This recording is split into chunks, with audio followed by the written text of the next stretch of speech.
Captain Q, if you could come up, please. Thank you very much. Thank you.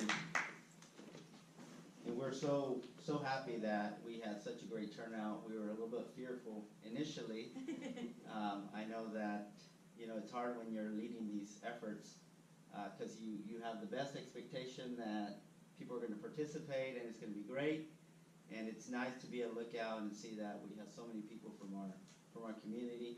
I want to say thank you, Projo, Texar Nickerson, for leading this up.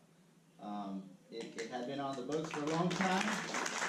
Somebody raised their hand, and that was her.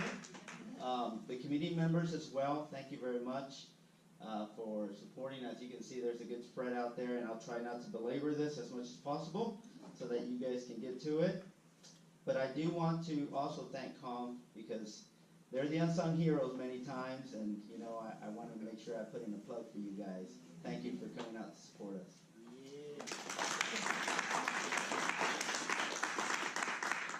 Yeah.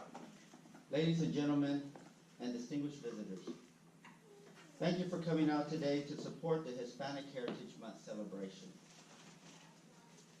I'd like to start out by telling you a story of a young man who was born in Mexico. For generations, his ancestors had lived in a rural area, farming their lands and tending to the stock. And it wasn't until this young man's father, who had grown up as a ranch hand helping his father in their 60-acre ranch, got married and looked at starting a family of his own, that he made the decision to leave it all behind and start anew by immigrating to the United States in search of a better life. He simply did not want his children growing up turning the same boulders of dirt on the farm that he and his ancestors had turned for generations. He wanted them to have an opportunity in a country that offered plenty, the United States of America. As chance would have it, the family settled in Houston, Texas. Yep. H down. That's what we're playing today. That's right. Yeah. Repeat. This young man attended public school, and because his parents did not know English, and thus did not speak it at home, he ended up having to attend ESL classes. English as a second language. Some of you know about this. Yeah.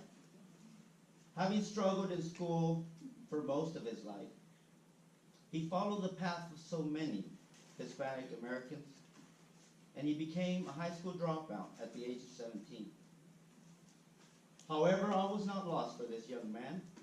After working in the fast food industry for some time and earning a meager $4.25 part-time wage, he thought he had hit it big when he ended up in a full-time job at a landscaping company in the state of Washington. Nevertheless, the sun was harsh, the work was high tempo, and he was burnt out after each day.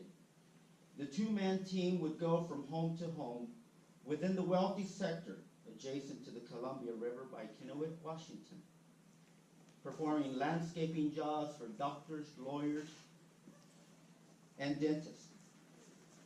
This young man would see the beautiful homes, expensive cars in the driveways within these gated communities and think, what is the common denominator? And then it dawned on him, all these people are professionals.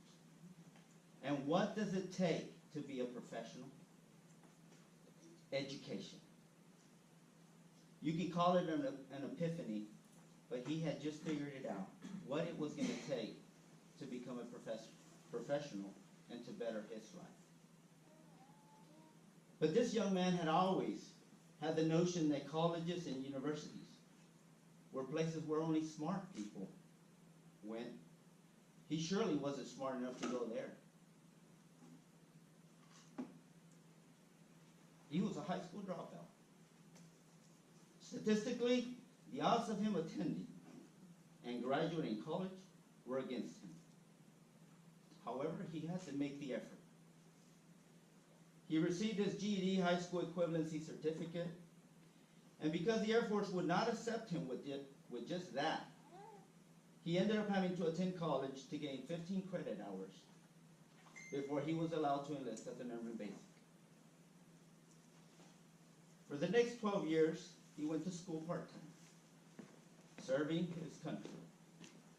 First, earning his associate's degree through the Community College of the Air Force, and finally, at the 12-year mark, he earned his bachelor's degree, having graduated college with a 4.6 GPA, good enough for the cum laude honor graduate distinction.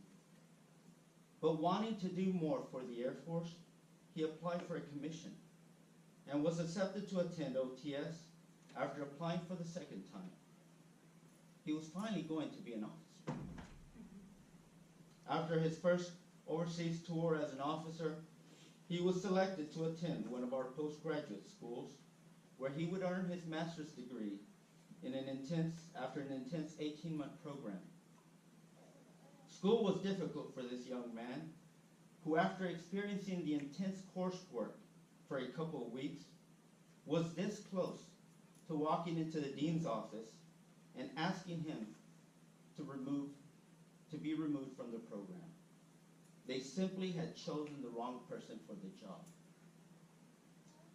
However, he had pledged that he would never quit again. He had to stick with it. As chance would have it, he not only graduated from the program, but was awarded the Air Force Historical Foundation Bryce Poe Award for his thesis' contribution to an understanding of historical facts affecting an Air Force or DoD problem, which enabled him to be nominated by the Air Mobility Command to compete for the Air Force Association's Rob Gill Wilson Award for the most significant contribution within the field of arts and letters for 2014, and culminating in portions of his thesis being published within a notable peer-reviewed journal. Ladies and gentlemen, I am that young man today. Woo!